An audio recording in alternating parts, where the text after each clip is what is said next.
Hello everyone, I hope you're all doing very well. In today's workout vlog video, I'm going to be doing a basic leg and ab routine from AX-1. I'm going to be doing barbell back squats or dumbbell squats. The thing what I love about with X, if you don't have access to a certain equipment, he shows you like the alternatives. If you don't have access to like a barbell, here you can do it with dumbbells, get the same benefit and effect, but just different of course. Dumbbell side lunges, stiff-legged deadlifts, or dumbbell stiff-legged deadlifts. Barbell hip thrust or hip bucks, Starfish Crunch, heels to the heavens. Even though despite that barbell squats are great exercise, but honestly, I rarely have done like traditional barbell squats. Even if I did, I do with safety bar squats, but I don't have access to that type of barbell. I have right here. This is from Dave Draper. It's called the Dave Draper Top Squat, where basically this was like a big budget saver where you just like wrapped it around the barbell, make sure you put the straps on, and see, same thing as like the traditional of like the safety bar squats, but instead you're wrapping this around. Now this was pretty good. Oh, sorry. Don't get me wrong, this was great too, but sometimes even like doing a safety bar squat has its pros and cons too, and sometimes there are people out there who said that even doing the safety bar squat still put pressure on my spine. What I'm going to be showing you is the hip belt squat instead. Now you're probably saying to yourself, what the heck is a hip belt squat? I'll show you. Alright, this is what the hip belt squat looks like. Well, this is not a machine. This is more like a custom made by a guy named Coachwell Iron. But unfortunately, they're no longer in business anymore. There's another like one out there similar that's on the market called the Revolt hip belt squat. I think what I might do in the future is make a video topic about the hip belt squat and this piece of equipment I have right here as an equipment review. This is my first set of the hip belt squat. What I really love about this exercise is that there's really like no pressure on the spine whatsoever. You really feel like in your quads and your glutes, and there's no like spinal decompression on your spine compared to like traditional barbell back squats. And this is only that this was like custom, like homemade, where it was like an attachment rather than buying the very expensive like gym equipment, belt squat machines on the market from Rogue or any other like place in the market for hip belt squats.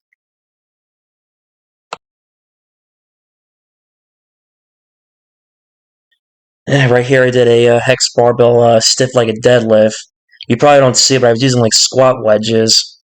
It's something I got from like Prime Fitness, where like you put your like feet and ankles on to really increase like the depth and really feel it in the muscles compared to like when you're doing like flat-footed.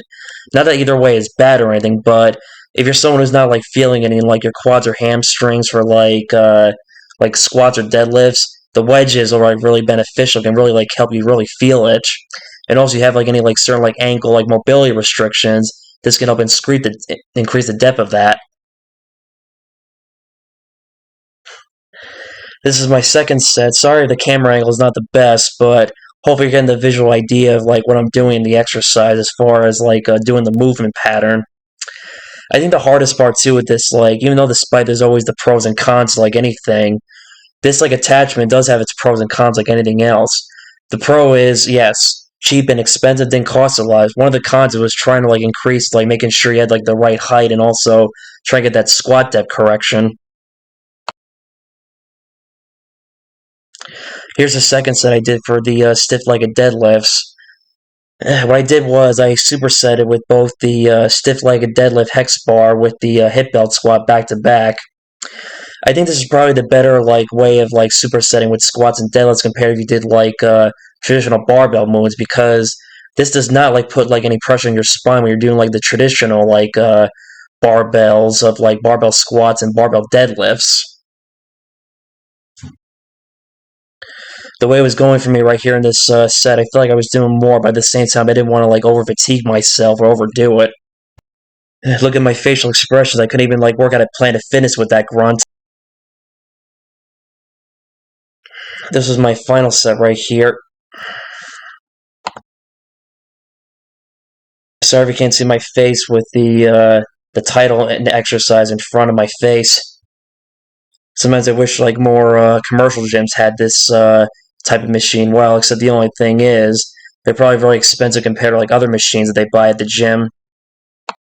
I give credit to Johnny Candino for showing me this type of equipment for space friendly.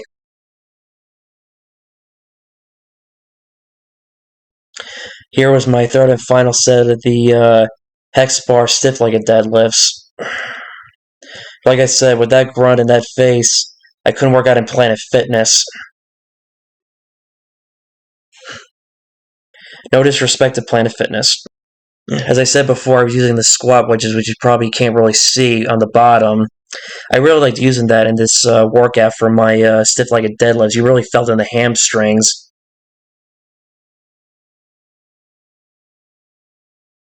The next two exercises I did was a superset. I did a even though the slide it says dumbbell side lunges, but I should have put goblet side lunges.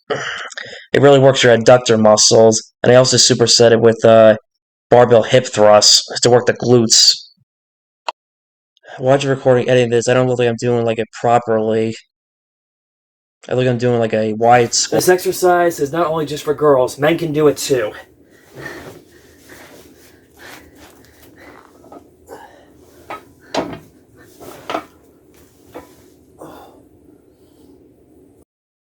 And yes, this is true. This is not just a girly exercise. Men can do it too. Especially for people who like sit down in like offices all day, have like weak glutes.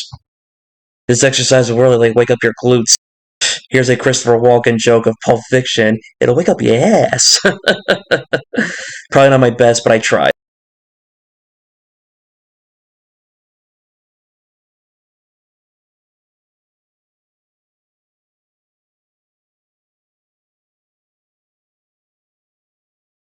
Here's my second set of the goblet dumbbell side lunge. Again, I think the hardest part of like making these kind of videos is trying to make sure I get like the proper like camera angle and make sure you're seeing like the whole like view of like the front, the side, and the back side to see how my form looks.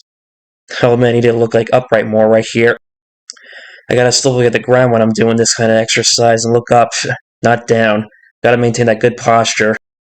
Commenting and analyzing, watching my video is kind of funny to some degree. Kind of poking fun of myself for my form. What are you looking at? You looking at me? As a joke, as some people would say to me when I was a kid in school, when I had a crush on a girl, they'd be like, "What, you got ants in your pants?" Sorry for getting off topic. I feel like I'm doing like a Mystery Theater 3000 like parody version of myself. And being random and weird.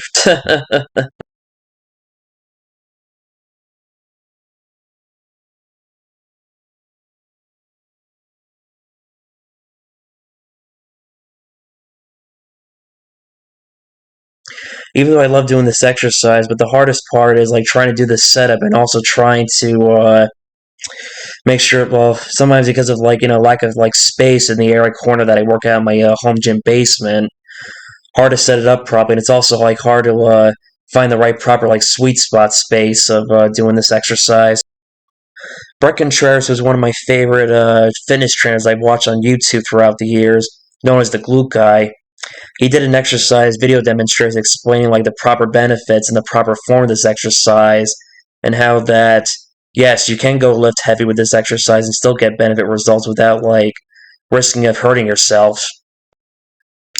I don't remember what the title of that video was. I'll look it up and leave a link in the description for that one. One example of glute training, Brett Contreras is your man.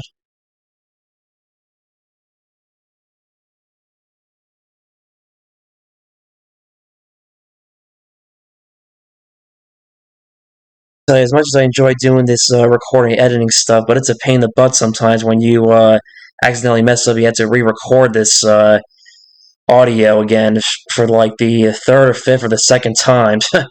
If Stanley Kubrick was here, he'd be telling me to do it like over 1,000 times more until it was done correctly. This is my final set right here. Not much to say right here. I guess the one thing to say is I gotta look more upright than looking down.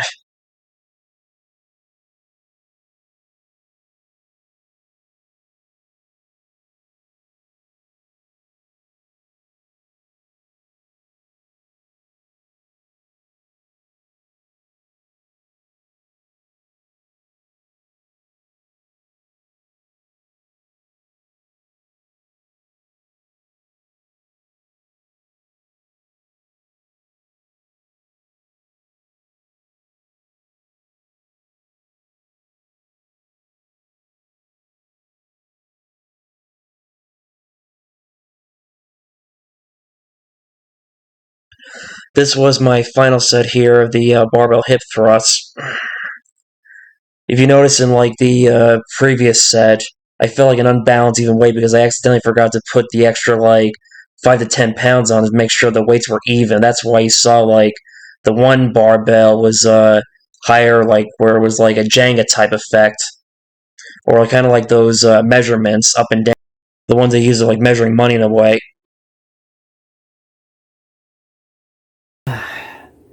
All right, last set, best set of the barbell hip thrust.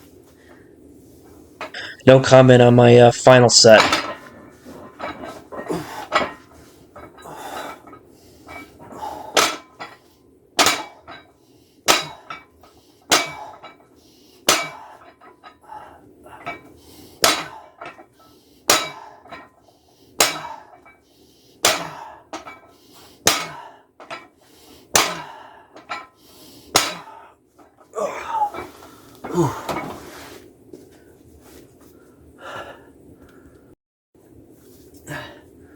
Alright, to finish up today's workout, I'm going to be doing some abs. Starfish Crunch, heels to the heavens.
Want to make it hard and challenging, maybe add some do with bands, or maybe add some like weighted vest. I'm not weighted ankle weights, I mean that. If you want to make it hard and challenging, let me rephrase myself. If you want to make it a little hard and challenging, try with bands or put like ankle weights on.